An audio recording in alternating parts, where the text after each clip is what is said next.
Eerily haunting true stories about remote abandoned locations rich in history.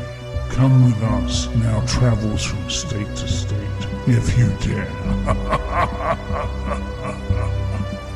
Be the last time anybody sees us alive. I don't know where she has us, but we're gonna get something killed. Hello? Gina, there is a beehive over there. Do you see that in the hole? Buckle up, Buttercup. Welcome to 50 States of Madness.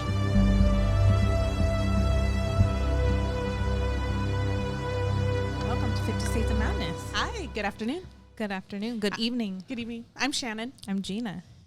And you must be wondering why we're sitting Why here we're sitting next to each together. other. Because we have a special guest. Yeah, so we have a special guest today that I wanted to come in. I kind of teased about a couple episodes ago. A friend of mine who I met while he was incarcerated. And we'll tell that story. But without further ado, this is Didontae Farmer. there we go. Hello. Oh, throw it on you. Yeah. There.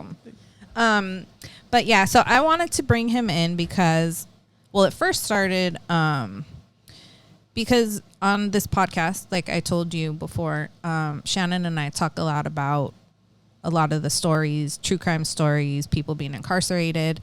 And we've talked about the death penalty a lot and how we feel about certain things, like should people be put to death? Should they just live out the rest of their life on death row?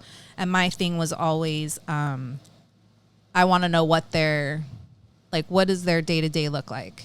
Like, what does life look like for them from the inside? And then after talking to you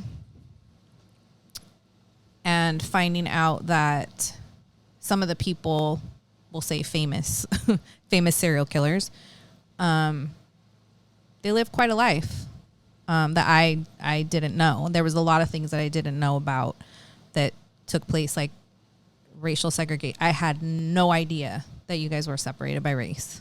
No? No idea. Are you really? I had no clue. I had no idea. I mean, I knew.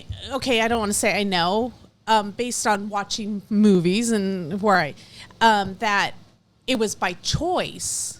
My perception was it was done by choice. Like you chose to be segregated, like however you wanted to, hang out with people, whatever you wanted to, but it's actually the system separates you by race. Yeah. Shut up. I mean, then again, you have to look at the aspect of if a guy came to your door with lightning bolts and Hail Hitler tattooed on him, would you let him in a cell? No, I wouldn't want him. I wouldn't even want him with me. Like, Exactly. so even if I was, let's say I was 100% white, my last name is Burkhart, but my maiden name, but I'm half Mexican, half white. But even if I was full, like I don't even care the color of his skin, I would not want that man in my cell. Right. Yeah. But it's separated. Like everything. You go with your own kind. All the way down to the gangs. You go with your own kind. Really? Mm-hmm. That's interesting. Okay. Crips sell up with Crips, Bloods sell up with Bloods. Hispanics usually sell up with Serenios or Northanios. Asians sell up with Asians or Pacific Islanders. Most likely Samoans going to sell with Samoans, Tongans with Tongans, Vietnamese with Vietnamese. Yeah. I don't know why. I had no idea until talking to him. Yeah. Yeah. Blacks are really the only most accepting of all races. We take anybody. Because everybody's from a black gang. You have everybody, whites, blacks, all that. But you did say the Crips and the Bloods. Yeah. Right? So, And but Bay Area. You have Bay Area. do they get along once you're there? It's like all one, or they do? I mean, you coexist. I mean, when you go to prison, you're going to cell with Crips and Bloods. But when you come out, you go to your designated bars, pull-up bars. You go to your designated pull-up area where your certain card or fraction works out at, and that's it. That's mainly who you talk to and who you live with. Wow. Before I got more into depth, why don't you share with everybody your podcast, though? I wanted to make sure that we introduce that as well, because you have a podcast. It is a Strangest Fruit Podcast. I'll put up the links and everything in the show notes and all of that. But And I guess maybe that would be kind of what we, like this whole episode would be kind of based on where you came up with that and what you talk about and how it all started. And so I guess there's a whole just story like your to that history, one. just everything, like where you came from, how you ended up, how long you were incarcerated for. Date of birth. But no, just kidding. I'm just from the day you were born till now. So many, many years ago in Africa. Let's start there. No, I'm born in Inglewood, raised in Compton and Long Beach, back and forth.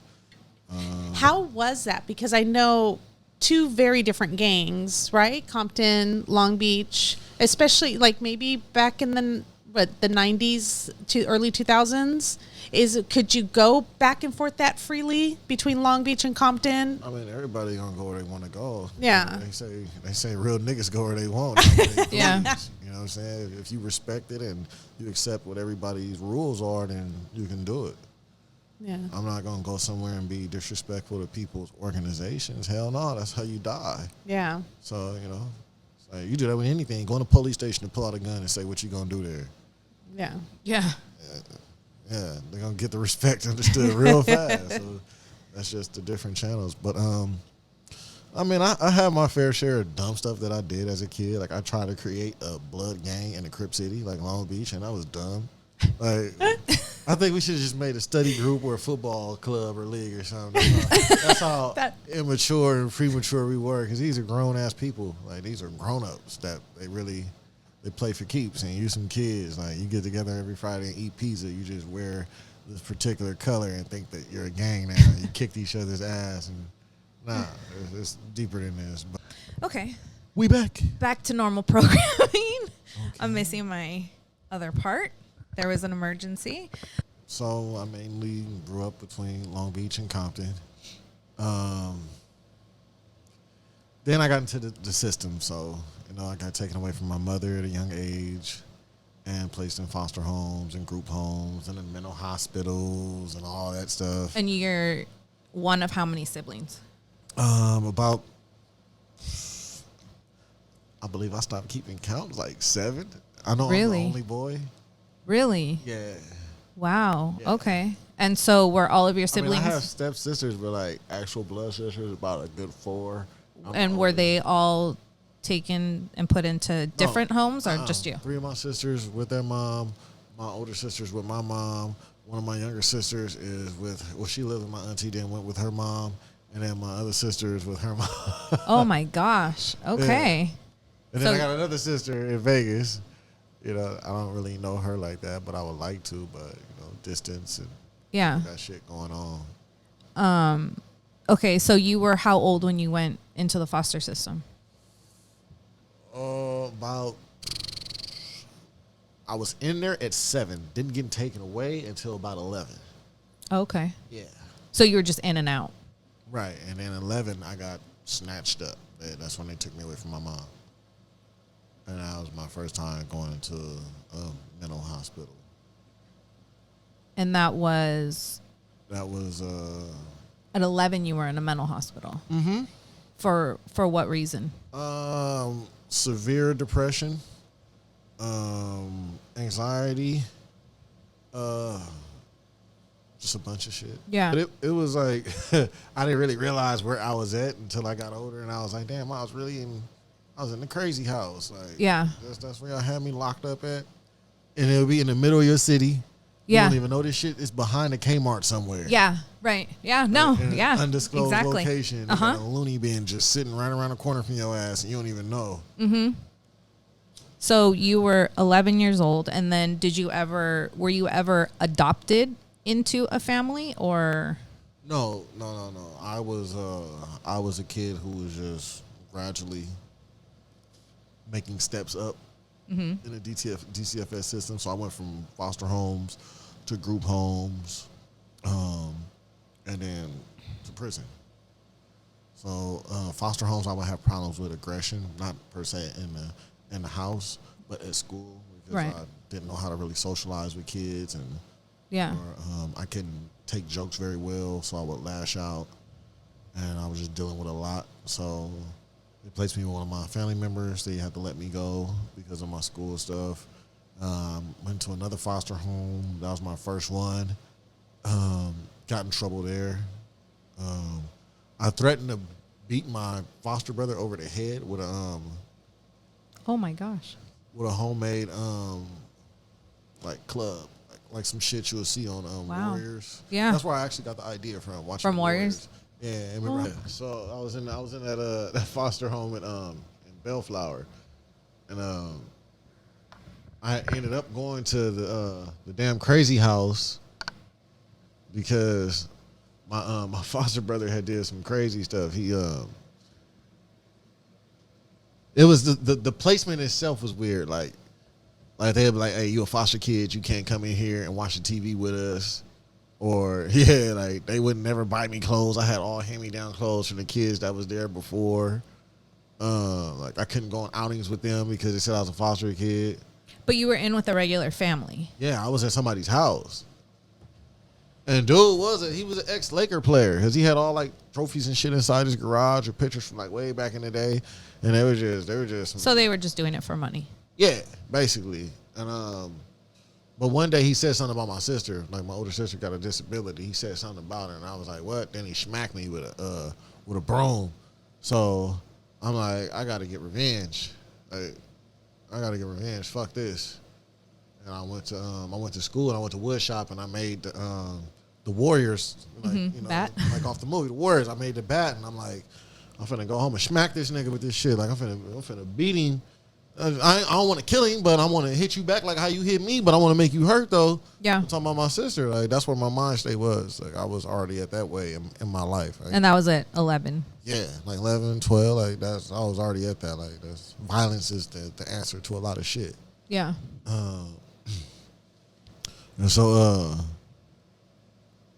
my counselor called me into the office.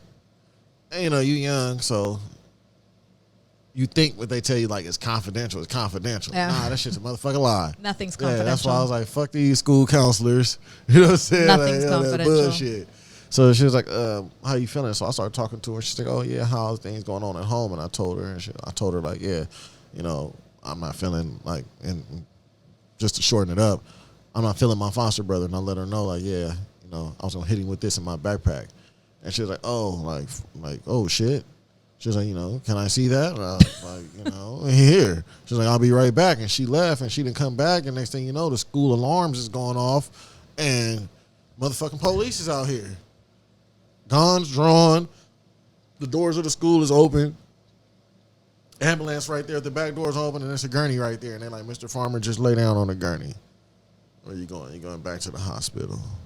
You're going back to the place. This time they take me to Torrance, though. The first one was Cerritos College Hospital. Mm-hmm. Then they take me to Torrance this time. But it was just, an ongoing thing. And then I ended up getting out of there. And I went to another foster home. Stayed there for a while, and that shit got freaky. Like, it's just weird-ass people out there in the world. Well, I think, especially like in the line of work that I do, working with... Oh, you see it. Yeah, and I see so many times that, kids come from group homes or foster homes or whatever the case may be, but it's a paycheck. And you get to see the pain in their eyes. Like, yep. You see that shit. You see a kid who just knows shit ain't right. You see the kid that ain't even eating. You see the kid that they clothes is fucked up. You look at their nails. Under their nails is dirty. They shy. You can tell they haven't been socialized and don't have them outside. You can tell them all. They all fit into that class right there. And that's what was really hard for us, especially during COVID, is a lot of people don't understand that, like, a lot of these kids come from, like, their only meals that they eat are at school. Right. And now we don't have school. Right. So, like, where are they getting lock food the refrigerators on us. They used to lock them on us, like padlock the refrigerators. At 6 o'clock, they put locks on the fridges. Like, you can't touch nothing in this motherfucker. That's, So I mean, I was the youngest one a lot of times, so they used to get me to go open up, like they'll pull the doors open to the drawer where all like the snacks and shit be at. I mean, and then like, come here, little bro, and I put my arm under there, and I be just snatching hella red vines. I be snatching Snickers and shit. We'll rob that motherfucker blind. We'll rob him blind. I mean, but we gon' it's what you gotta we got. eat. Yeah. It's what we yeah, got. you gotta eat. You gotta do what you gotta do. Yeah, it's you know, like it gets real. Like, imagine not being able to have no deodorant, and you got to like do wash-ups like 5, 6, 7 times a day, and gotta throw baby powder under your arm because you ain't got no deodorant. Like, yeah, the things that I think a lot of us just take for granted is, you know, things that people would dream of having. Right.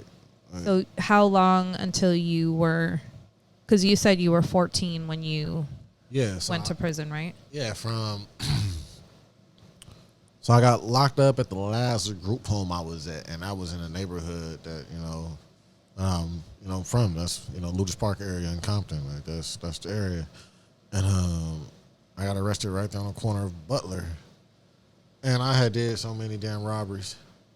I'm talking about robbery after robbery after robbery after robbery. It didn't matter who they were. I'm talking about if liquor store, corn man, hamburger stand, DVD man, it is anything that was in that area in that time, I was sticking it up.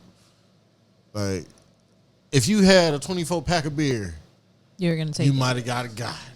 Yeah. You know what I'm saying? It was like that, and it became a habit. You know, it's something that caught fire. It's like a drug. It's a rush. You know, it's an immediate feeling of having power. Mm-hmm. The adrenaline. Like, I can take something, and then you put a gun in a teenager's hand who don't give a fuck about nobody. Yeah. Yeah, that's a bad motherfucker right there. Yeah. Like, you can't do nothing but respect it. Like, you get a kid walk up on you right now, 16, and he tell you, give me everything you got. Yeah. Yeah, I mean, Only a dumbass gonna be stupid. You know, only somebody with an ego that just think they're impenetrable is gonna be like, all right, I'm gonna take this bullet. But that's the ultimate power. That's the ultimate power over another human being. and obviously not having family support or anything, you didn't have anybody telling you Right. not to do this or not to do that or whatever the case may be. And then it was a struggle as well because being on the run is Yeah, when you're just you on know- the streets. oh, when you know somebody's hunting you, Yeah, you can't be out in plain sight. you're getting hunted. Like, it's warrants mean something. Like, your picture's up. People got you in their database and they looking for you. You can only go outside at certain times. You can't be seen with people. You hot, don't know I'd even want you around. Some of these motherfuckers might have told on you just to get you out the way so they can make the shit back cool because it's too hot. Yeah. So I end up getting locked up. At first it was only 2 robberies. When you were 14, you were tried as Yeah, I was they can't try you as an adult at that age, can they? they did? What you talking about? They tried you as an adult at 14? That's done. They can't do it anymore. That law is passed. Okay. But yeah, back then, you can get washed up. They were giving dudes, my bro at 16 he got 365 years and 3 life sentences. Jesus. You gotta do 365 years. That's a day for each year. Mm-hmm. And then turn around and die 3 times. Hopefully you come back every 3 times. Right. And then after that, the slate is clean, baby. Yeah, It's then you're clean. good. Like, who the fuck gonna do that, man? Like, come on now. Like, that's Yeah. like you owe us time even when you dead. Yeah. Like, even when you gone. Like, that's a cold-hearted motherfucker to say that. So you at 14 were sentenced to how long? 17 years, 2 strikes. For 2 robberies. No, 5 robberies. 5 They gave robberies. me 5 counts of armed robbery. They gave me 5 counts of one of these 6.22B street terrorist acts, being a known and active street gang member. And they gave me 5 counts of possession of firearms. So they just stacked it all up. I got more times for being a gang member than I did for the robberies. Wow. And being from a gang is not a violent crime. Yeah. And there were no other gang members even involved in my crime. Wow. Nor was I wearing gang colors at the crimes. Right. Interesting. Nor did they ever recover a gun in my case, but I got gun charges. Wow. So at 14 years old, so you spent until you were 31 years old. Yep. And were you at Corcoran the whole time? No. I started off in Los Padrinos. Okay. In Downey right here. Downey, yeah, that dirty some gun over there. Los Padrinos is. Do y'all know the torturous shit that was happening around the corner from y'all? Like, oh yeah, yeah. That's a disgusting place right there. Yeah. Like that was like I just remember being in the cells as a little kid. It just be like nasty ass green loogies on the wall, blood everywhere, piss in the corner. Yep. Like. And that's how these places are. Like. They wasn't letting dudes use the bathroom, so they'd pee out the back of the window because the window was just a steel grate. And that shit just get hot in the summertime and be just leaking down the wall. Like, it was nasty in that motherfucker. Like, I saw an interview with somebody who was there as a child. And he went back in there as an adult to, like, the cell that he was at. And he couldn't even walk in there. He just fell apart. He was like, the horrible memories that I have in this place, like nobody would ever know unless you lived it. Like it was. Nobody would believe the things that went on in these places. It's like a micro viewing of what prison is like. It's like it's just grooming. It's grooming. Like you work in school, so you understand the prison pipeline. You can see it. Oh yeah. Like certain schools look like prisons. Like you go to Audubon in LA right now. Audubon looks like a prison, and it has a police substation on the campus. Yeah, we have an officer on campus. We have gates. There's been gates put up. Were there gates when you were there, Trey? Yeah, it's been a while, but when the gates went up, it was like, wow, we're like, what is this? Like, no more open campus. You're all locked in here. Right. You're grooming the mind. Like, it's already starting. Like, so you become comfortable with seeing this shit. Like, this, it's supposed to be abnormal for a child to be in these type of environments. Like, a school that got, like, barbed wire and shit. Yeah. Armed guards. Yeah. You got to walk through the airport security just to get up in that joint. Like, yeah, metal detectors. It's not supposed to be there. Like, we were having full-blown riots at school. Hey, school police would show up to Dominguez. He know what I'm talking about. Like, you'll be like sitting in traffic on what is that? On Compton Boulevard, and you'll see just a bus fly by with police on it, like hanging on the side, like sirens blaring, like 5 cars. Like, oh, it's a riot. Every time of the year, it's gonna go up. It's just, I don't know if it's tradition or it's just somebody starting this shit. Yeah. Or people not taking their meds. Blame it on the psych meds. Yeah. Take them psych meds, people. Mental health is serious. It is because, and I feel like because there were a couple times that I went to go visit a student that I had years and years ago that was in Cerritos in College Hospital, and walking in there, everybody was just like zombies. Yeah. Because they just pump them full of stuff, and they're just like literally walking around there with their eyes closed.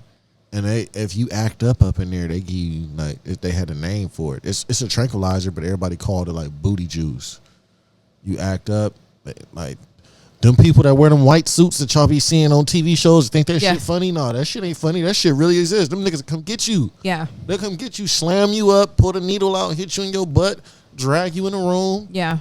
And that light don't never go off, and it's cold as hell in there. And you just gonna be sitting in that room.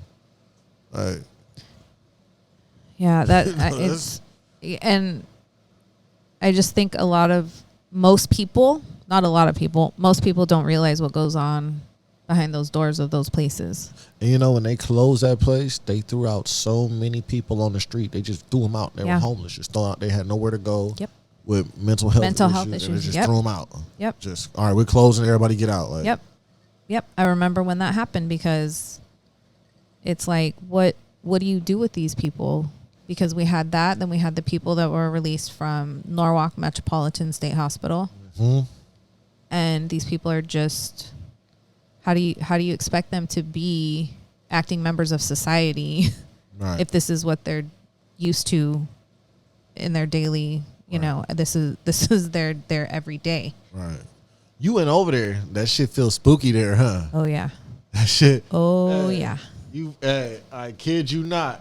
Look, I lived here, bro. This shit been open since what? The 30s? Mm-hmm. This motherfucker been open since the 30s. Yep. It's an old YA. I lived there when I got sentenced. Bro, just all the crazy, wicked shit that went down in that motherfucker, all the violence. Just, Oh yeah. Bro, like, it's literally blood on the barbed wire from kids trying to climb up out of there trying to get out. escape. Mm-hmm. Hey, you know, like, they got rooms in there where it's just, there's nothing but concrete. And you just sit in that motherfucker. Yeah, and that, like, and I'm not, like, some people, which I'm sure you'll agree, some people belong in prison. Some people aren't going to make it out. Yeah, they got some, you got some boogeyman. You got some, there's some real dudes But, yeah. you know, I want you to go into, you know, the program that you were offered and how you, you know, how you went through all the Pawsitive Change Program or and all of that. But I kind of want you to touch on being incarcerated with the story that you told me about Manson. Oh. Manson was an asshole to me. Like, Manson was an asshole. But he wasn't an asshole. He was famous. Manson to get everybody's mail shut down. You won't get mail for like 2.5 months. Because he got so much mail. He just got fan mail. Yeah. Manson got a 21-year-old girl coming up there to visit him, riding a bike through Old Town Corcoran. She worked at the McDonald's up the street. 21 years old. Oh, wow. He married her and then left her. And you see how he is? Like, yeah. I and then mean, you can look at his interview where they asked him, like, what would you do? And he was like, man, if I had the chance, I'd get out and kill all you motherfuckers. yeah. This shit won't stop. He's like, you think this over? Yeah. Like, And that's kind of, you know, like ties back to what I was saying before is, you know, what is your day-to-day look like on death row? He clearly, by what you told me, he had his own yard. yeah, he lived better than you and I. Bro, Charles Manson had his own yard. They built him a yard, him and Sirhan. They built this yard many, many years ago. It's a little yard. They got their own, and you in a shoe, you're not supposed to have nothing. You go to a little cage, itty bitty cage with just your boxers on and your chanclas. You feel me? And that's it. And you take a towel and a bar of soap, and that's it. These fools got watermelons, roses.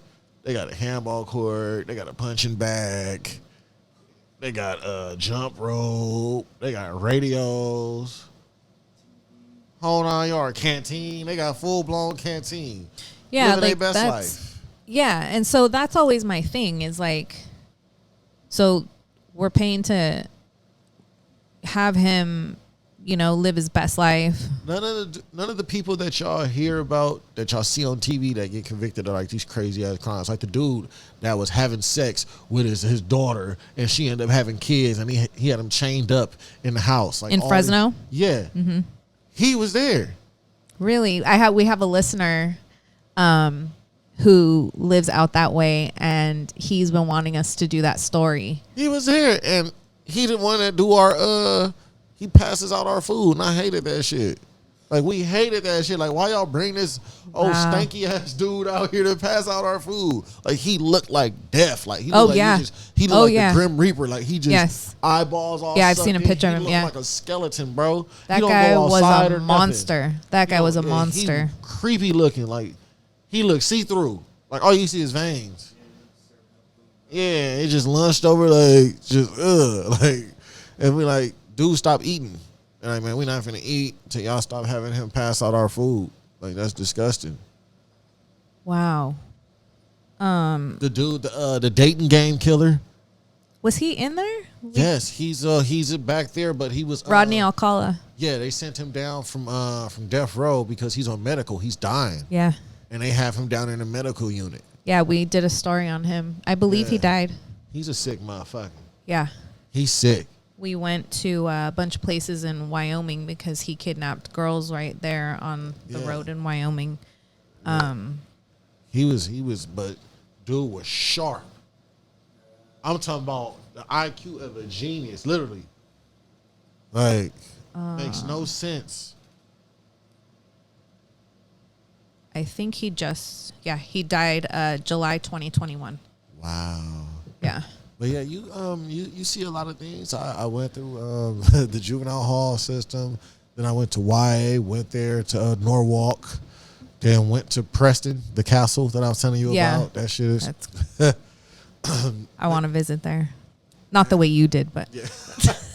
I mean, and it was just a whole bunch of violence and mind games. YA grooms you for the mind games. You know, fighting becomes... You learn how to fight in juvenile hall. That becomes nothing. That's like a secondary nature. YA, then that comes to mind games, the weird little politics, the certain things you can't do. Like how we can go outside right now and play basketball. You can come in the house and go to the sink and just turn the water on and grab some water. You can't do that in there. You do that, motherfuckers is not fucking with you. You're foul. You're not allowed to touch nothing no more. It's just that simple to get you demoted to nothing. Wow. Like certain hand gestures. If a dude says something to you disrespectful and you don't fight him within the first 4 seconds, you just they deem you like you a sucker. Or the Hispanics, they say you love her. Like, it's just that fast. Wow. So you got to be on your shit. And then you seen just the brutality in there. Like, ain't nothing crazier than how kids can be cruel to each other. Mm-hmm. Like to see young men literally raping another dude. Mm-hmm. Like, damn, bro, that's not with the program. Like, yeah. You know? And this is behind these walls. These are sitting right here in California. Yeah. You know, and people don't even notice. They just drive right past. Somewhere right there, right now, there's a kid in there who's converting himself mentally into being a woman as a fit of survival. Yeah. Yep. Because he's not a fighter. Yeah. He don't got it in him. Yeah. He wasn't taught that. He wasn't conditioned. Mm-hmm.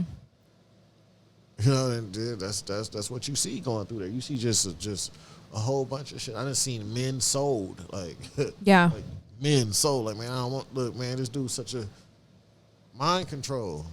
What? How old were you when you had talked about in one of your podcasts?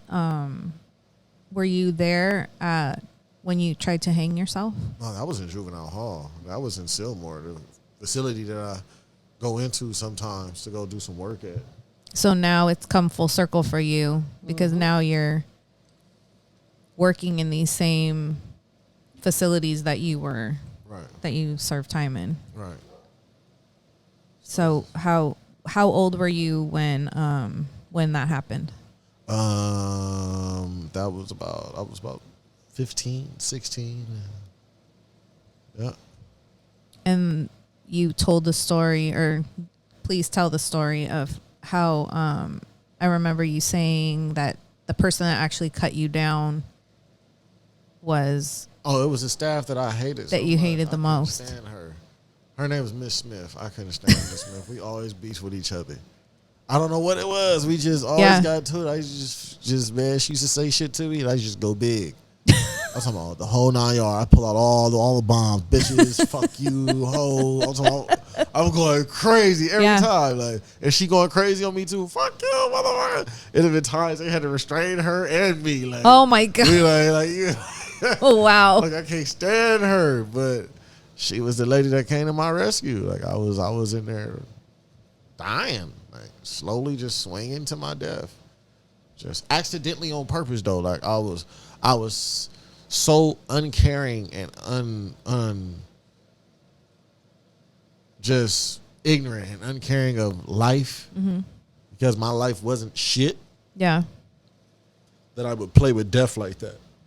Like, I would point guns at my homie and we would point guns at each other. It wouldn't have no clips in it, but just to do that. Like, who does that? Who sits around just like, hey, bro, I got you. Like, you feel that? You know, just... Or play with knives. Yeah. Just dumb stuff. Yeah. And so I was just up there being reckless, and I just slipped, and I slipped right into it. Just swinging. And like I said, it's not the whole glitz and glamour of the movies. It's just shit gets quiet, and it gets a lot of pressure, and your eyes start to water and get all puffy, and you lose the breath. That's it. Yeah. That's it. Yeah, there's no glamour to it. Yeah, it ain't the cathedral music and the light fading and the what is that, the features sliding up. What is that? The casting put me in the reels, the cuts. The credits. Put me in the credits. Brought to you by Produce and the then end beginning him dead. There you go. That's all, folks. Yeah. But she saved me, and prior to that, I had seen my one of my other homies. He did that, but he came out of it a vegetable. They saved him, but he was just never the same. Yeah. It was just. Yeah, you lose too much oxygen, and that's it. They found him. He was purple. But I was actually happy when I went to prison. Why? I didn't like why. How old were you? I was 18 when I went to prison. Okay. So on my 18th birthday, because I had a determinate prison sentence. So I couldn't stand why like some other people or guys that had short detentions or were in juvenile court. Mm-hmm. I was trying as an adult. Mm-hmm. So I had to be transferred with the sheriffs and whoever, CDCR. So I went to Chino. And Chino, it was crazy when I showed up, is the reception center. It wasn't like I went to a new prison and didn't know anybody. It was all the other kids that just left from YA. They were all hanging out the window like, hey, we over here. Like, that's fucked up. That's such a bud. Like, it was like family reunion. Yeah, like they're all, and it's like 3 stories. I think it's 4 stories. So it's So everybody just like, all right. And I slept in a cage for 3 days, waiting to get in bed. It was overcrowded. Prison overcrowded. It's crazy. Stepped in a cage with like some skinheads. They had like weird ass cats in the hallways at night. Like cats all in the hallways in the middle of the night. Cats, like felines? Yeah. What do you mean? Cats would be all on the tiers in the prison on the tiers at night. Big ass rats. You can hear like rats fighting. Oh, hell no. For real. The windows are busted out. It's one of the oldest dorms in the prison. The windows are busted out. When it rains, if it rains at a certain angle, the just water floods. come in your cell. Oh, and the fucking roaches. Woo! Boy. Listen here. Ain't no roach like no Chino Madrone Hall roach. Oh, my I swear to good God. This is where you lose all your fucking loyalty is in reception center. You lose all your loyalty. You can have a chick that's down with you in the county jail. You can have her down with you in YA, juvenile hall, all that. But as soon as your ass gets sentenced, it seems like something go off in people's head that's like county, state. Oh. Because it's on that drive to the pen, to your yard, wherever you going, that you either going to keep a chick or you going to lose a chick. Yeah. And a lot of people, they going to lose a chick. Yeah. Because I don't know what it is, bro. It's like you gotta get a chick that's penitentiary minded. Yeah. They gotta know what the program is. You gotta be able to do a shoe term or something, I mean, it gets real. Like, do you have excellent penmanship? That's and if you ain't got that, Yeah. Are you willing to send some money every month? Right. I need money on my books. A friendly donation. I mean, that come with the territory sometimes. Of course. But yeah, it's you'll lose a lot of people. I lost a lot of people just in that little glimpse, just not being able to call consistently. Yeah. And this ain't even like the time where the phones was booming in jail. Like nah, ain't nowhere near. So they tried to tell me I was gonna go to Pelican Bay. Oh, okay. And she said, okay. Hell well, I mean, no, not okay, but the fuck? I just meant like, okay. I meant like, okay, I've heard of it. Yeah, and then they had the second choice as Tehachapi. Okay. But little did I know that in CDCR, they'll give you 2 prisons and still send your ass to Somewhere other else. 2 prisons. Yeah. So when I get to, I'm getting on the bus, we traveling, we get to Tehachapi. I'm like, man, this place, Tehachapi just feel weird. It's just a weird feeling there. It's like a gloomy, dark, dirty ass fucking cloud that hang over that place. I would hate to do prison there. That place is disgusting. Like, it's just, you feel funny. Where it sit at, it's just way in the mountains. Yeah, it You get snows. all the weather. Yeah, you get all the weather in one day. Rain, snow, sleet, heat, yeah, Everything, tornado. yeah. They don't even say tornado. They say tornado. Tornado. There's a tornado coming down the road.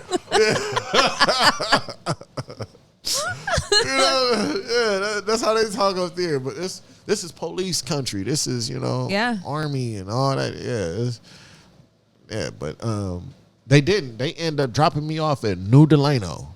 Oh, okay. I know where that's at too. Yeah, I don't like Out in that. the middle of nowhere. That's where all the prisons sit at. Out in the middle of Nowhere. Concrete and steel in the middle of nowhere. Yep. So I went there in 2008, level 4, maximum security yard, fresh out of YA. And can you explain like level 4 for some Level people 4 that is don't? maximum security. It's only one other level that's higher than level 4, and that's SHU, and that's security housing unit, solitary confinement. So most of the dudes that get out of the SHU, they go to the level 4 180 design yards. 180 design yard is complete structured lockdown. So, you see big dorms on TV? Mm-hmm. It's not that. It's big ass cement walls through the middle of those. And then there's nobody's in the dorm. It's all cells, 2-man cells. And the cells there are designed bigger because you're going to be in there longer. Yeah. So they make these big ass cells, well, big to Yeah. And you got 2 bunks, you got your toilet, you got your lockers, and you got the desk, and that's it. You get your TVs, you get your packages, all that type of stuff that you can order, and but that was when you can go on lockdown for a long time. I've been on lockdown for like 7 months before. That's nothing compared to what dudes have been on lockdown. I think the longest one was about like 2 to 3 years. You know how crazy it is to sit in just go sit in your shed for 6 months. I Don't come can't outside. imagine. I just can't. Hey, your mom just comes to the door, crack that motherfucker, and slide you a plate in. Like, all right, I'll see you later. Yeah, you have, and you just. Like, you come out of there so light skinned. Oh, I'm sure. You be light as a mother. Like, Yeah, you be light. No daylight. So you're not let out at all. You have no yard time. 0 yard. That's. And it'd be so many cell fights, dudes fighting each other in there because they just I got into it with my best friend over a freaking soap dish. That's how because petty we got in that moment. because when you're in there with somebody, you can't ever be alone. Right. It's 2 men, 2 grown ass men. I believe they said a mountain lion needs like 100 or 10,000 to some square miles to live in to be comfortable. Yeah. If that's a lion, an animal, just imagine me as a human being, what I need. But I'm sitting in this little ass box. Mm-hmm. Nah, that ain't like. So you were at Delano for how long? I was at Delano from 2008 until 2011. Seen a lot of stuff there. That's where those yards are where you see like your first stabbings. You see like disciplines that go down. You see just. Yeah, you learn prison. Like first thing you learn is how to create a knife. That's the first thing you learn. If don't nobody tell you that goddamn lie. First thing you better learn is how to protect yourself. Of course.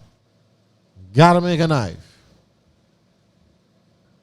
Yeah, that's. In some places it's you go into the prison and it's already a war. Yeah, like how do you come in as a new person, especially to some? Well, I mean, you go into your cell, you go inside, you got your paperwork, or your paperwork should be coming. You produce your paperwork to show that you're not a snitch. You ask where you from. Then they send word to everybody. Your homies that's there, they come outside, and you check out. You good. Get with the program. These are the rules. Oh, bam. it's just I don't understand how you could come from like to walk in there, but like to know that like this is my life for the next 17 years. I didn't even accept it as 17 years. I thought it was life. Oh, I'm you a did? kid. I'm a kid. Like, Yeah. I thought it was like 17 years. Like, That, yeah. I'm not looking at, this short. No, I'm looking at, bro, this close to 20 years. Yeah. Shit. I was only on the street for 14 years. Yeah. So you, I got more time that I got to do inside here than I had outside. Alive on the streets. Yeah. So in 2011, that's when you went to Corcoran. Mm-hmm. And why were you transferred? I was then brought down to a level of 270. 270 is still a level 4 prison, and you can still get kicked out of the SHU to these prisons, but it's just in the middle of the yard, there's not a big-ass wall. There's a gate, and they can open the gate or close the gate. And inside the buildings, there's not the walls in there. It's just the big-ass day room like that, but it's cells. And each race is separated by shower. They get a certain amount of showers. No idea. They whites and Hispanics program together on the other side. They don't cell up with each other, but they program together. They got share the TV, share the showers, tables. Some of the Asians might do that, or some of the Asians that ride with on a brother type side, they come over there to our side, and we'll have the brothers, some Asians maybe, but that's it. And then when did the dog program come in, and how were you? That didn't even happen till years later, Gina. Yeah, that was like 2017 or something, right? 2016. That was years later. I went to Corcoran. They closed the Corcoran. Went down to Lancaster. Went to that prison. Got in a whole bunch of bullshit. Got kicked out of that prison, and then got sent back to Old Corcoran. Oh, wow. Okay. To another yard up there. And got into more shit. Caught just cases, conspiracy to attempted murder, great bodily injury on staff, and all this stuff I ended up beating. Yeah. Like, I really didn't do none of this shit. Yeah. It's just all the stuff that people would throw on you for, I don't know, whatever reason, whatever motive they have. And I ended up beating all these things, and the dog program came in about 2016. 2016, and that's what changed all the shit. That's what made everything legit. That's when I met my bro, and and Brian, he's such a cool dude. Yeah. Can you kind of go into?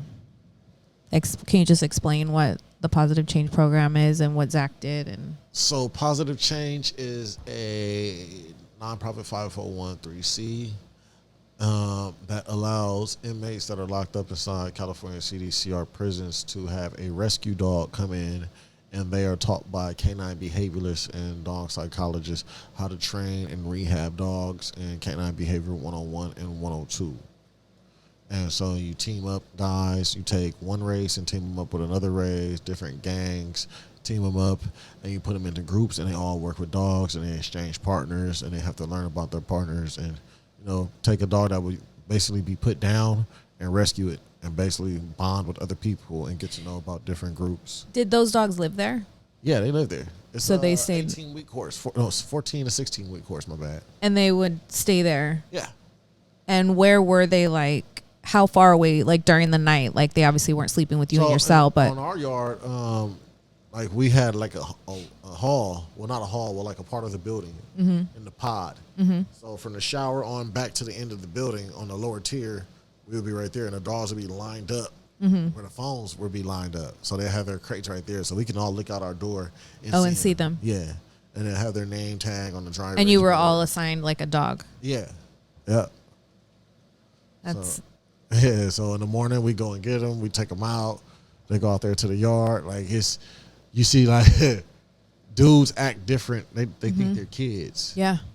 Will you consider how many people are in there that probably have never had any contact with a dog before? Right. In over probably 20 years, could you? Brian never had a dog. Yeah, that I can't. I don't know. I always had dogs growing up, but I just feel like to see or to hear you guys talk about, when you guys had your dogs, like, Yeah. and you would walk in places that you normally wouldn't, Right. but you had your dog, and so it was kind of like a peace offering where you were talking to people from rival gangs and people of different races that you normally would never have contact with. Yeah, and then but it also shines a light on the fact that, damn, if I didn't have this dog, I wouldn't even be accepted by a lot of the world. Yeah. Like, Yeah. like if And I walked, I done did it before. Like I done did it. I done walked into a place without a dog just to see. Like it was at a dog adoption place. They were having like this little thing outside, and I walked through there, and people just giving me the look, like, and I'm like, dang, this is.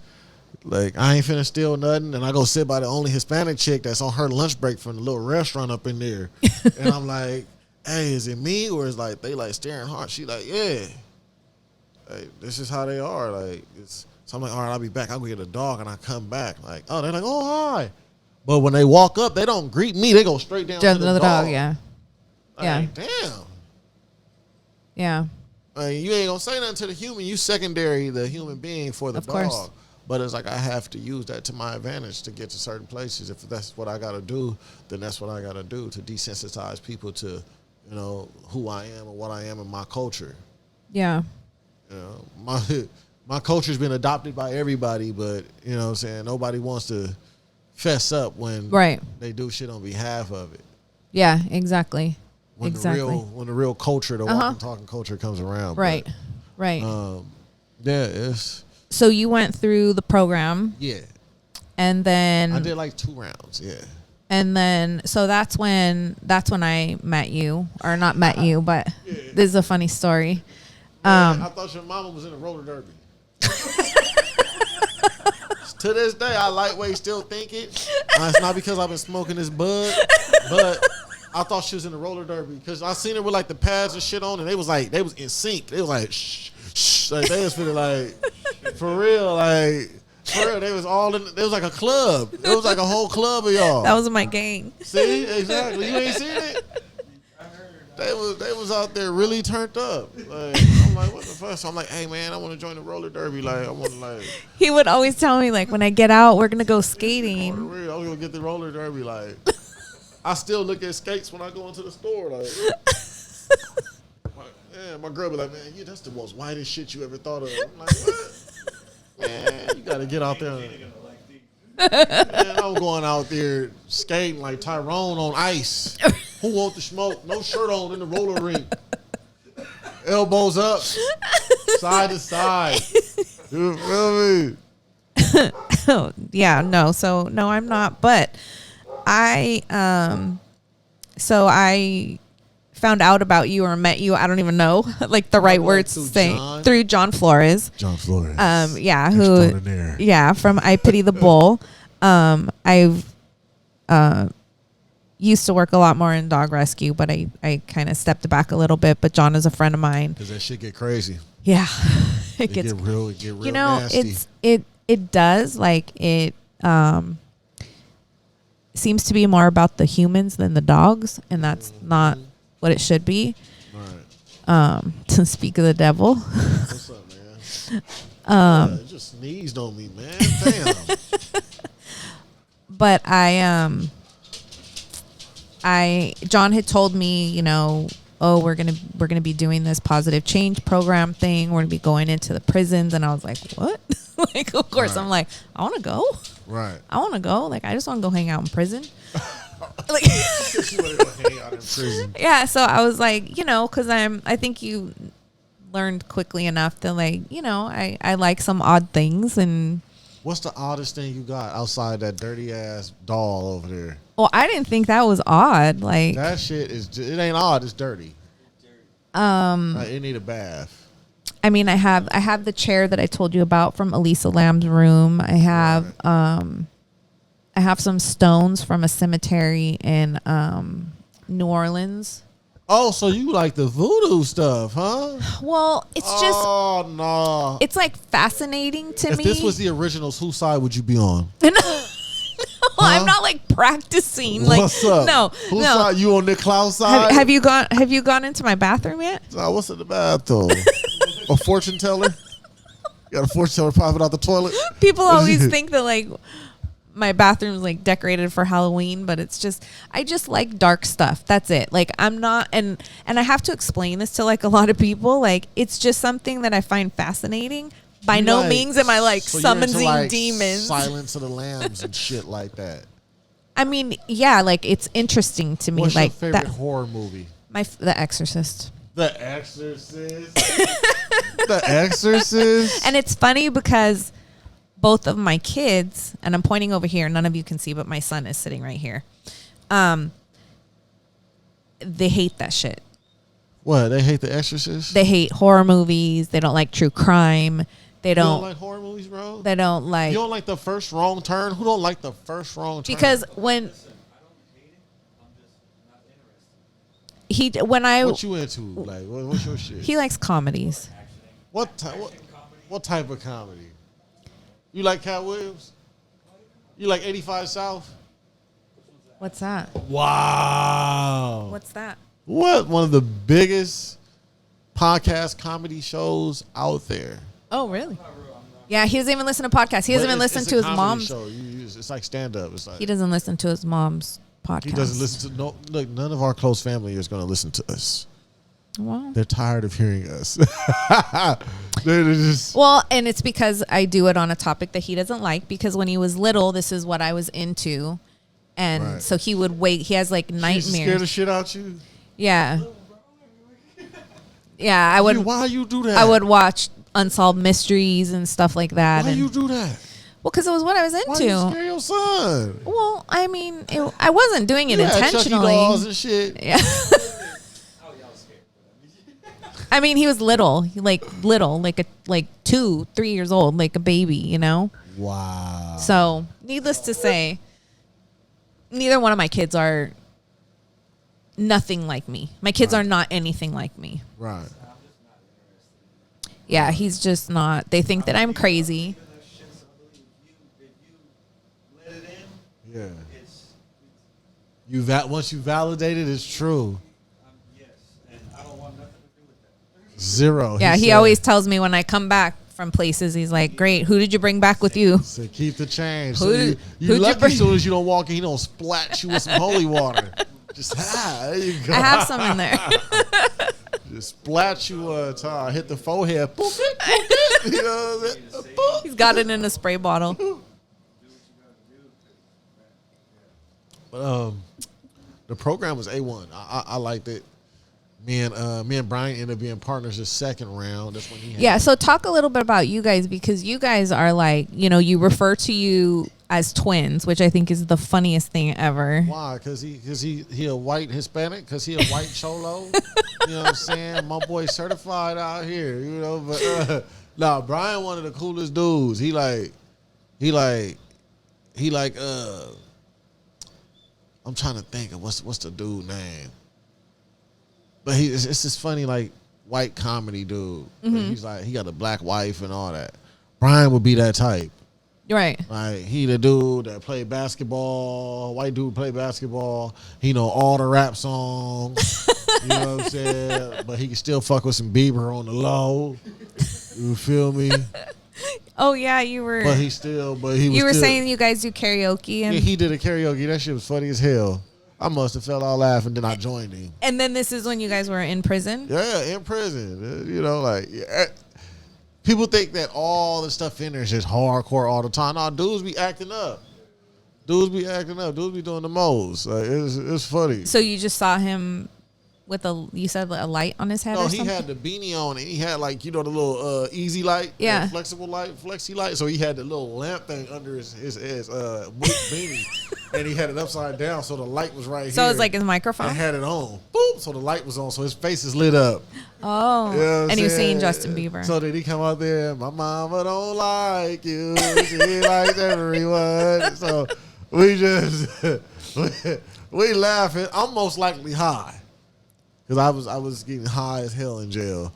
I was doing shit I wasn't supposed to be doing up in there. I was smoking Sherm in jail. How do you? Okay, so this is another question that I asked you when we That was a crazy earlier, and he was like, "What?" When I asked you about your phone, like,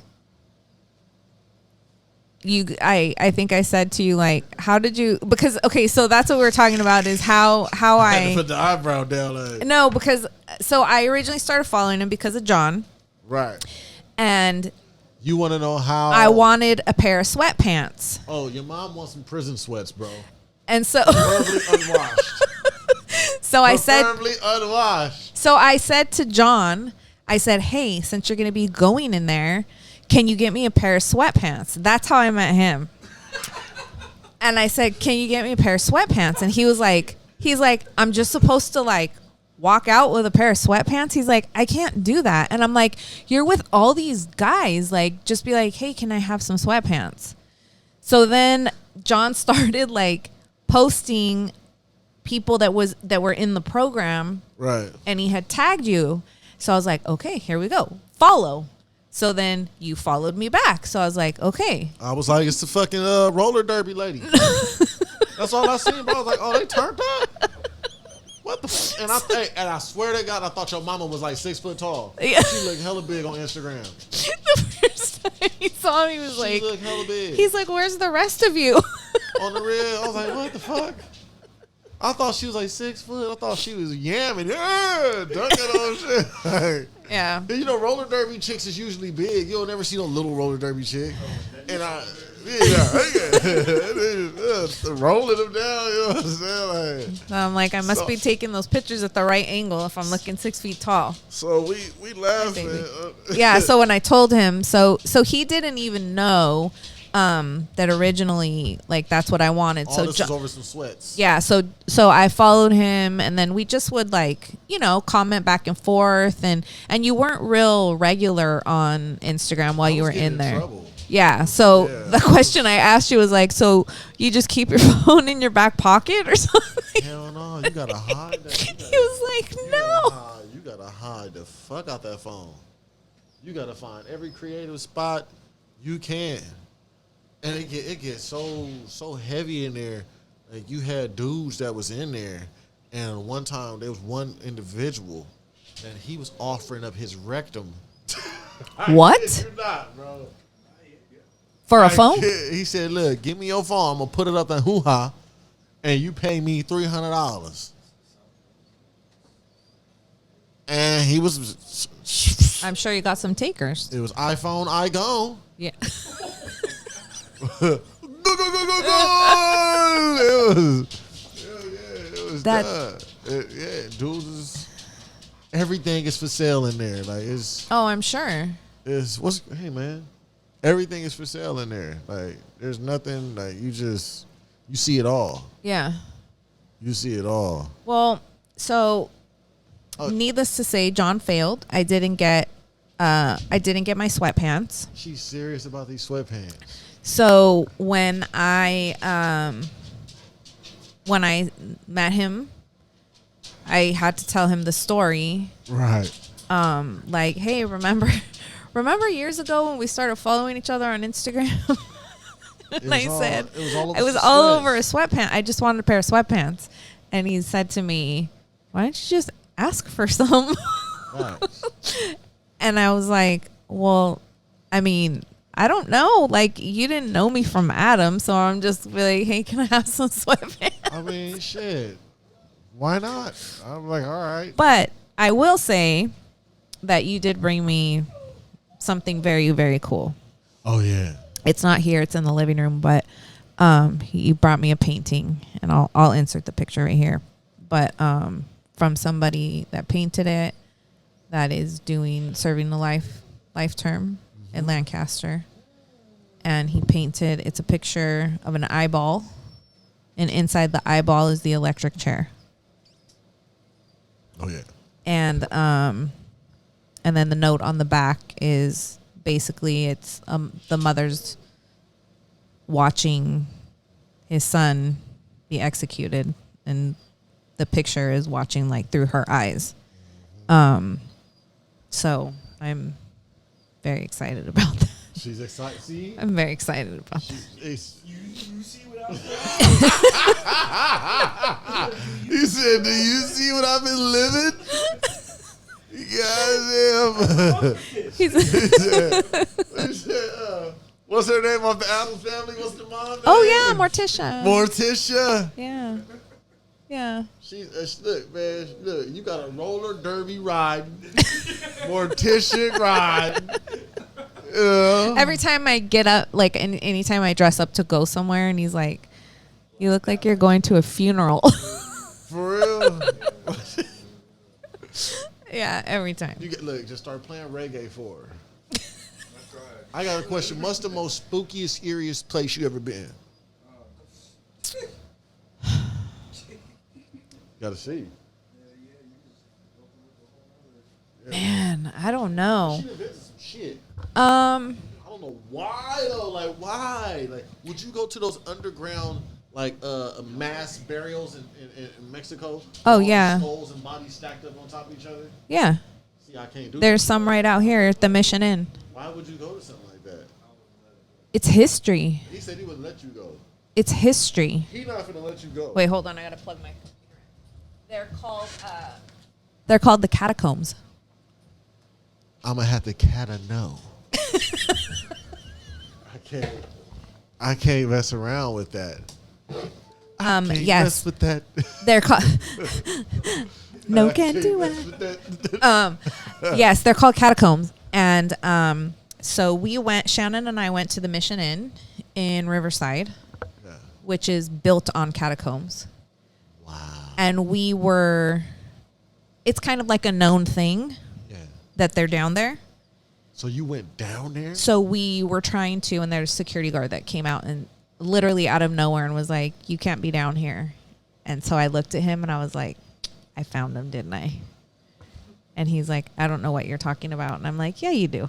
Yeah, you do." Yeah, because back in the day, way back in the day, they used to give tours of them. And then you double back? So they're there. No. Double back? I'm like, I'm not trying to get arrested.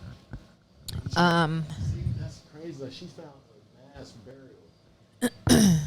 And it goes all the way across. You the type of lady that's gonna be in the next Mummy. Yeah.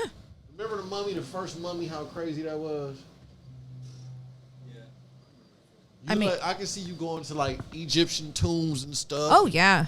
Trying to kill pharaohs. I would say one of the craziest places. Shannon and I went to a cemetery in Wyoming last summer, and it was in a little town called Jibo. Yeah. It's I seen y'all tour. Y'all was it's a ghost town, and we went 7 miles off the road. Like you just drive 7 miles down dirt. yeah. And there's an abandoned cemetery out there, Right. and it's all children. Some of them are only hours old, and it was when the Spanish flu was going through. And we were out there at sunset, and then it gets dark real fucking quick.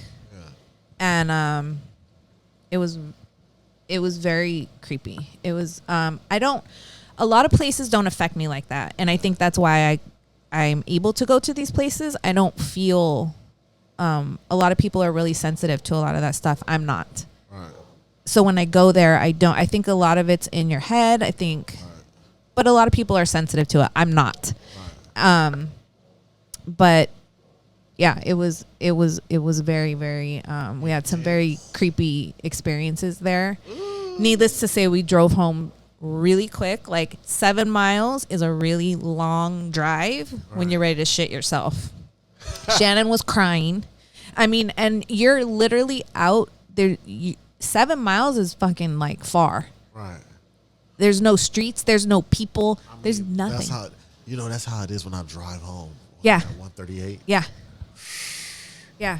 So imagine just being out there, and then you just hear random gunshots because you can hunt out there. So people are out there hunting. Wow. But yeah, Shannon was crying, and but Oh, was it a boo? Or was it like, no, she was "Get me the screaming, fuck outta crying. here"? No, she was screaming, crying. Whoa. I mean, no cell reception, and a lot of things I look back at doing, like when I go to Rancho Los Amigos, to the insane asylum in Downey. Yeah. I mean, clearly, like I'm breaking in there. Like it's abandoned. It's been abandoned since the 80s. Right. It's full of homeless people. It's full of who knows? People that have claimed that's their land now. They live there, you know? Right. And there's crazy people that go there. Right. And I would go at 2, 3 o'clock in the morning and go through all the buildings and What the fuck? just take pictures because it's so interesting to me. Like, and a lot of people are like, oh, you're trying to have a haunted experience. Like, I'm really not. I'm just there because it's so fascinating to me. Like, to look at like the backgrounds of these, like, Right. that's like heaven to me right there. To be able to walk through a building that looks like that, there's so many memories in those walls, good or bad. Yeah, you gotta But hit some corners. it's hard to get into a lot of these places. You gotta go with the bolt cutters. Yeah, I can jump a mean brick wall. Yeah, mean brick wall. Well, shit. Yeah, you gotta watch out for that barbed wire. Yeah. You could jump a mean brick wall. Yeah. You're all of 4'11". You know, a generous 4'11". He gave you from up above. Yes, he did. A whole 411. Yeah. I'm a little taller. Not much. Like all 5'1.5". 5'1.5". 5'1.5". Yeah. But yeah, I don't know. I've been to some spooky places, but that have really, really creeped me out like a lot. I don't know. Like, Well, you got that one straight on the head, so yeah. that's. I just being in all those places where all those like You you move into a cell 30 minutes after a dude, you know what I'm saying, had a cell fight in there and it was bloody, or yeah, I somebody mean, was just killed in here 3 months ago and they put you right in there and there's still blood on the wall and yeah, no, that's, I mean, and me wanting to go in there to see this stuff because it's history to me is definitely different than you living your everyday life there. right. That's not something I would want to do. Right. You know what I I mean? don't know who does. So, you know, I mean, that's definitely two different things. Right. Definitely. It's fascinating to me, and like I told you, like I'm sure you probably think I'm off my fucking rocker. I mean, not everybody has their own thing. Like But it's just true crime has always been fascinating to me. My mom, like you met my mom, you'd never think she was into serial with killers that and all that. amazing hair. I mean, Yeah, you see the hair my mom's a on her knockout. mom. It's like Storm off X-Men. It's like silver, like shiny. Yeah, I don't know what's going on. my mom always gets the attention, you know. My mom does. It's funny because people look at my mom and they'll say, "That's your daughter." What? Like, wow. Okay. Like, nobody believes that that's my mom. Like, how could something so weird and twisted like you come out of that? Like, I mean, nah. my mom's just very prim and proper and professional, and Them be the ones though. I'm Them not. be the ones you gotta watch. Yeah, right? I just be the ones talk that be- about it. Yeah, them be the ones that be moving kilos for the cartel. Right. Imagine my Minivan mom. packed. Minivan packed. She got the things moving them. You don't even know. She hooked up with the peoples. My mom she got knows the plug. people. Yeah, My mom knows people. She got the plug. Oh Mama my got the God. plug. Well, Don't yeah. tell her I said that. She gonna come after me. That's all right. She's going to listen to it. Yeah, she's the one you got to fear. See? Right? Yeah. So back to the program. So I want to know, like, how did that, you talk about in your podcast how at first when the program was introduced to you and brought to you, Yeah. how you were like, well, I don't want to do that. It's stupid. Yeah, 'cause I didn't believe that shit. Like, y'all playing. Did you not think that it was true, or was just something that you were just like, Because you hear You just- everything in jail. You hear so many lies that you just, you believe that I believe nothing that I hear and half of what I see. yeah. So you just didn't think, you thought it was just too good to be Until true. I see it and it's etched in stone and it's in black and white, Mm-hmm. then all right. Until then, who cares? Yeah. So what happened? So you had signed, or you have to qualify for the program, Yeah, or you gotta sign up. You have to sign up. And then they have to like approve you to go. You have to go up, sit down, do an interview, write a letter about, you know, if you had dogs and how was your life. And who got to pick that? Was that Zach? Lisa Porter. Okay. And Leah Marquez. Okay. I think John too. Okay. And then within the next 2 weeks, they brought the dogs. And how was that? It was cool. How was that for the first time? It was amazing. Like the dogs they don't know they're in jail. Yeah. They're just with a human. Like, Yeah. I had a puppy. I had a Labrador pit mix named Griffey. That was your... And he was just, Griffey would jump over tables. You got to be careful. He might jump up and snatch some food out your hand. How often were you allowed to have them out of their crates during the day? Mostly all day except for count time. Really? Until 8 o'clock. So they outside on the yard with us. They got their own kennels outside on the yard. They got a little small yard for them out there. In day room, they're out there in day room with us. They're on a tier with us. I took my dog to work. Really? I have dogs in the chapel, school area. Wow. Yeah. So they're just like... It's my dog. Yeah, so training, active training. Okay. I didn't know how When I long... got to go to work, I pass it off to my partner, and now it's his time. We stay on the same program. It's double the training. And you kept the same dog for the whole time? Nope. That dog, after we did the first round, I graduated. He got adopted. Oh, he did? Yeah. And then I got another dog. I got Gemma. Oh, I remember Gemma. Yeah, I got Gemma, and she was there. We're doing training. Gemma would act up, though. Gemma didn't play that shit. She could really get turned up if she wanted to. Yeah, she done scared some people before. Oh, my God. Yeah. Gemma, she would act up sometimes. I had to calm her down a couple of times. She got excited, but she ended up getting valley fever. Oh, she did. Yeah, that's all that land down there. Yeah. When they drained those lakes, when they took the land from the Native Americans, Yeah. all that stuff that was living in that dirt underneath the lake is coming up. So it comes out of the soil. And if you're not native to the Central Valley, Yeah. you can get it. Yeah. And it turns into cancer later Yeah. on. Yeah. Those spurs get in your lungs. My uncle has it. Yeah, that's just terrible. Mm-hmm. So they had to get her out of there, and that's when we got Sheldon, Okay. little terrier. And Sheldon was funny. I don't think was I know shy. Sheldon. Brian, that's one of Brian's dogs that he has now. So Brian, so you both graduated, you both came out, and Yep. then his family adopted Flynn and Sheldon. his dogs that he had in prison. Mm-hmm. That's amazing. That's and he was incarcerated for He was How? incarcerated for 30 years. 30 years. Yep. 30 years. That's a long ass time. And he's been out for how long? He's been out for about 6 months to a year, I think. Okay. And you've been out for About 3 years, 3 and some change. okay. Yep. It's still crazy to me. Well, I Wow. mean, and now you're full-time. Full-time trainer, podcast host, Who would have thought? life coach, and who knows what else. Yeah, but I mean, you're a prime example of showing somebody, you know, like the dog program, or I'm sure there's other programs, Right. how that can change somebody change their entire life, and how these people in these prisons need that.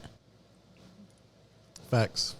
And it's And especially on the level 4 yards where they don't get a lot of stuff because they're considered high risk. Like, so they need programming. Give them an incentive. Give them something so they can program and then get to these lower yards if you want them to go there. But give them something. Don't just neglect them and just give everybody else programming, progressive programming. yeah. And then look at the guys that have been there for years without a write-up. If they could program with the best of them in the most hostile environments, then doesn't that show you that if they go to a lower level, Yeah. that they can do that as well? It would Right. actually be easier and become more of a comfort to them as it continue to go home. It would Yeah. be, or get closer to being back in society. Right. Like that works. And this program's still going on, or It actually was suspended at Corcoran. It was. 2017, they took the program away from us. And you were basically in both. There was only 2 rounds. You did 2 rounds, right? Yep. Did 2 rounds. And why was it suspended? I don't know. Corcoran is a tough place. Yeah. It was probably one of those places that, they didn't really care for us being there like that. Right. They had the few officers, but some of them, they're like, I don't care for this shit. And I relapsed, started getting back into the violence and politicking on the yard, and ended up catching a couple cases. Going back to a 180, I ended up going to New Folsom, was fighting the case. Almost 50 to life after doing 17 years, getting ready to go home, fought another case. And I pled out, even though I'm innocent, didn't do it.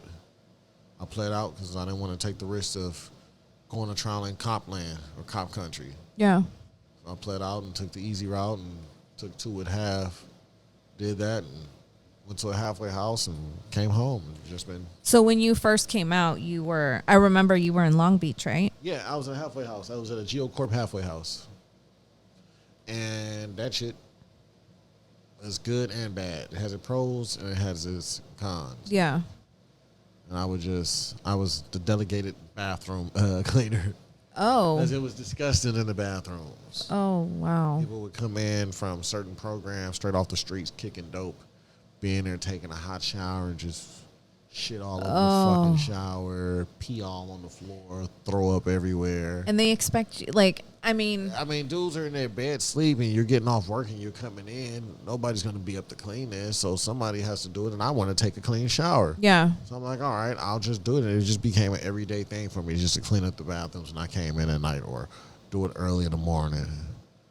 And how long were you there for? For close to about July all the way until February.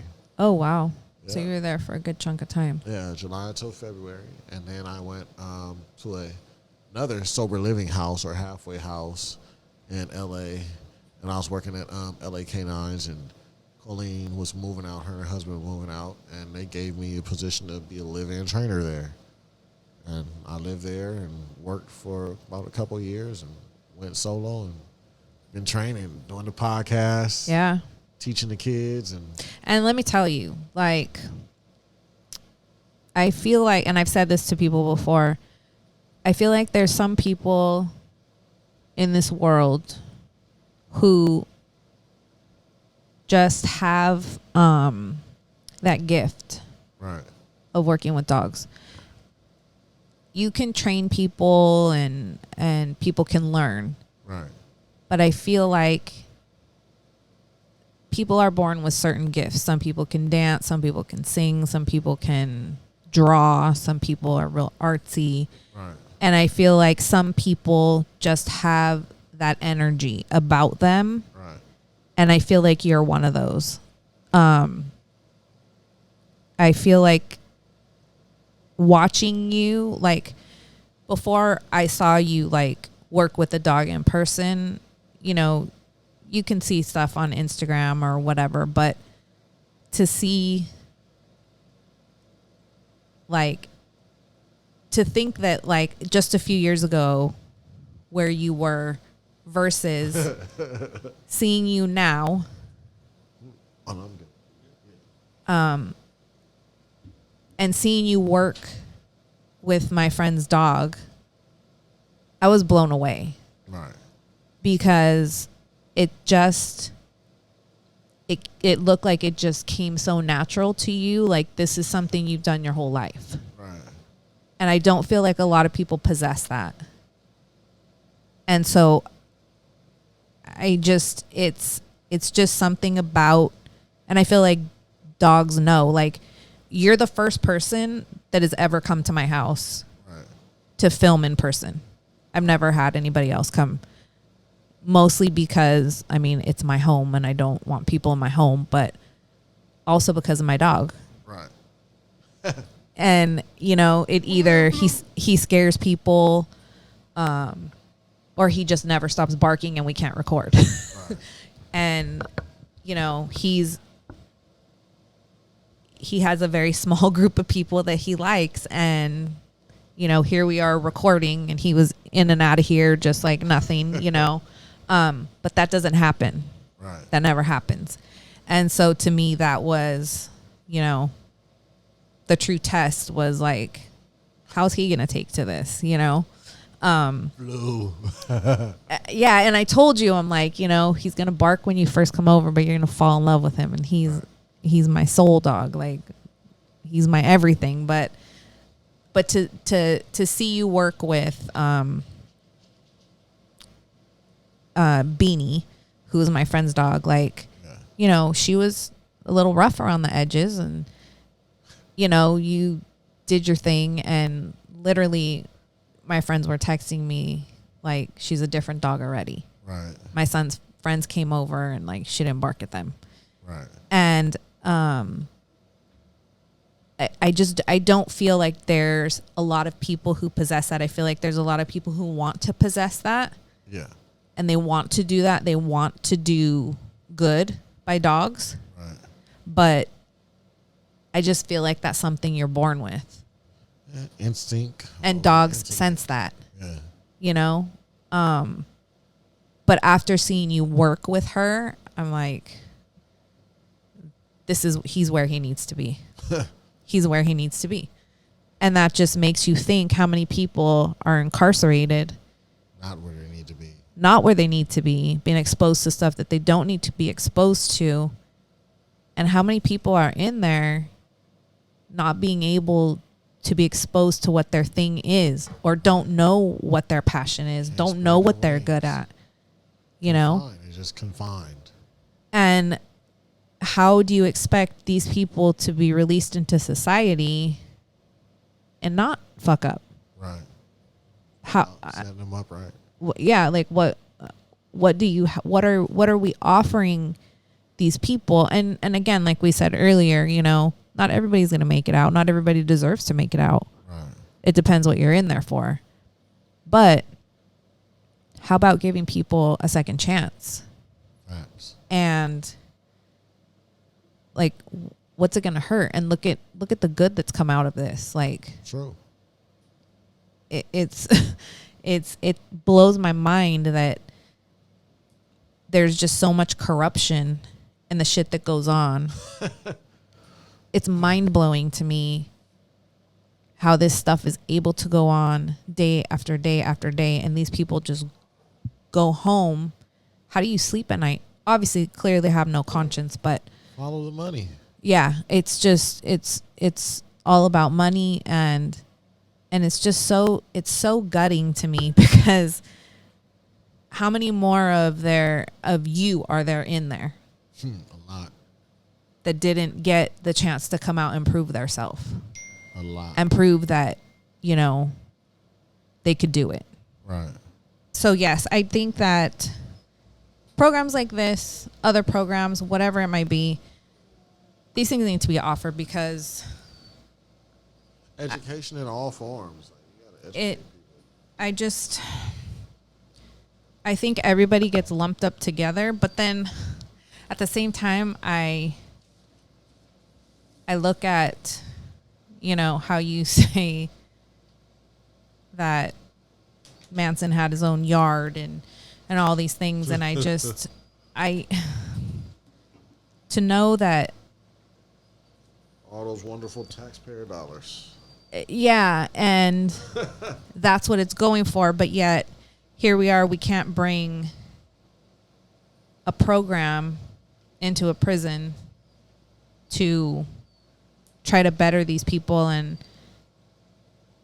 show them kindness. Right. There's no kindness, and the things that are allowed to go on in these places, it's mind blowing that this is. It's a job. That's all it is. But That's what they look at it as. It's a job. That's why they call them numbers. Why they say inmate, because you can't associate or humanize something that's not life, that doesn't have a life form. Inmate, number. yeah, I don't know. I guess, obviously I've not lived that life, but I can't imagine at 14 years old. I can't imagine at 7 years old being taken away from my family. Right. And then, I know you said that the whole time you were there, you didn't have visitors. Yeah, for a while. For years, over 10 years. To not see, family and friends, and I just don't, it's disgusting. It's disgusting to me that stuff like this is allowed to happen. Right. Well, where do you start to make a difference? How do you make a difference? You got to start from the inside out. That's to start from the inside. And then it's to do with a lot of dudes inside as well. They got to want it too. Yeah, and that was something that you and I had talked about earlier while we were eating, is that, if somebody doesn't want the help, Right. then, it doesn't matter. But now in the state of the correctional institution population, there's more people that want it Right. than anything. Dudes are really going to classes. They're studying. They're taking self-help groups, doing parenting classes. They're getting ready for the parole board. They're doing everything in their power to get the time taken off. So it's a change in tide when it comes to that aspect of it. Right. It's about time. Prison is the only place where you can discriminate against anybody for the rest of their life for something that they did. Mm-hmm. Yeah. No matter what. Right. I can be looked at as a prisoner or ex-con, no matter what. Right. So it's the only group of people. It's a great spot. We get passed over with everything. Right. COVID came, we got passed over.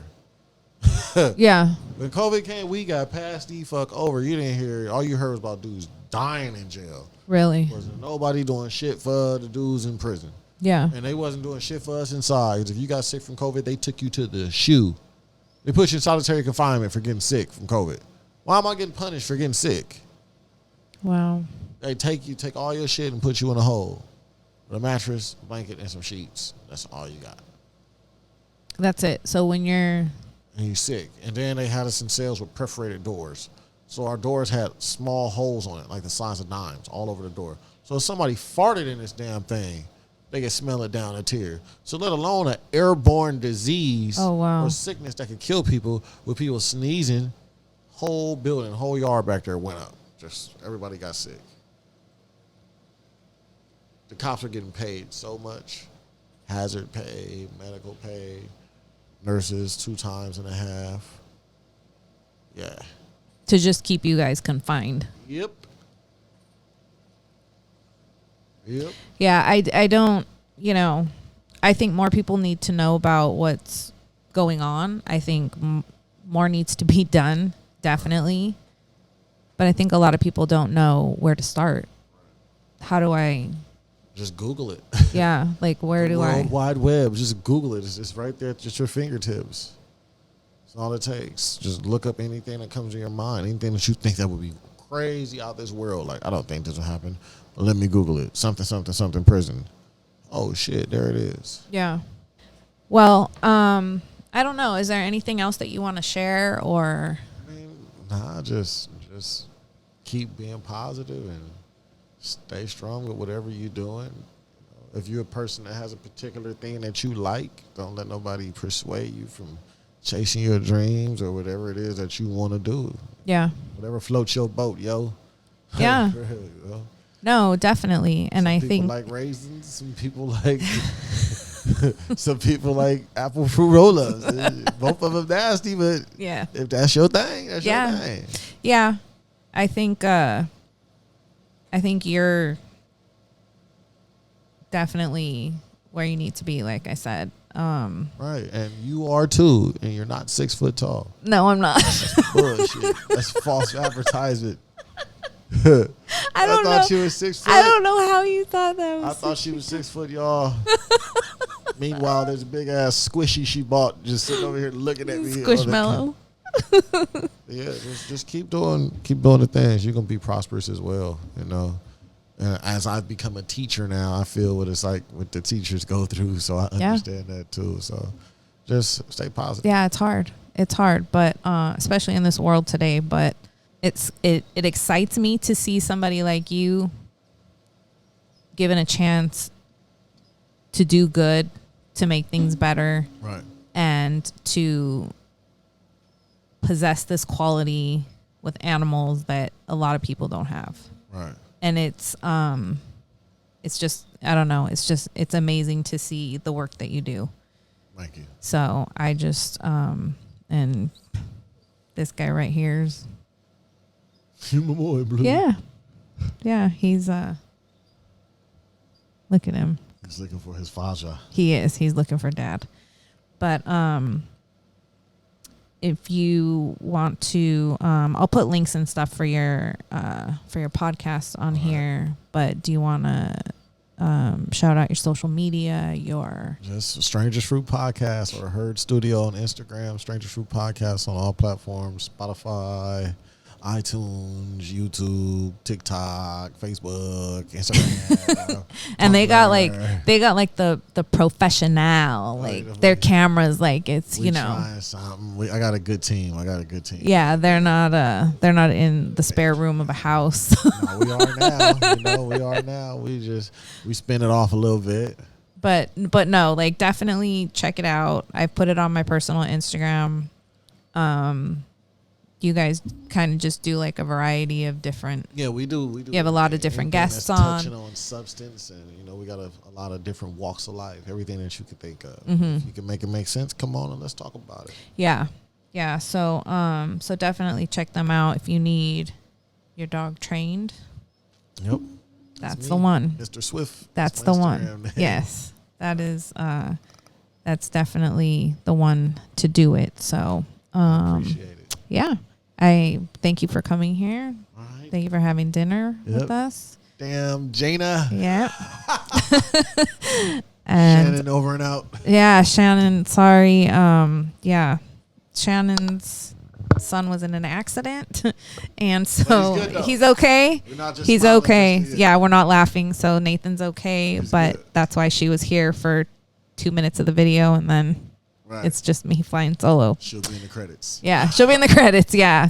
So anyway, we will catch you guys next week. Thank you for joining us.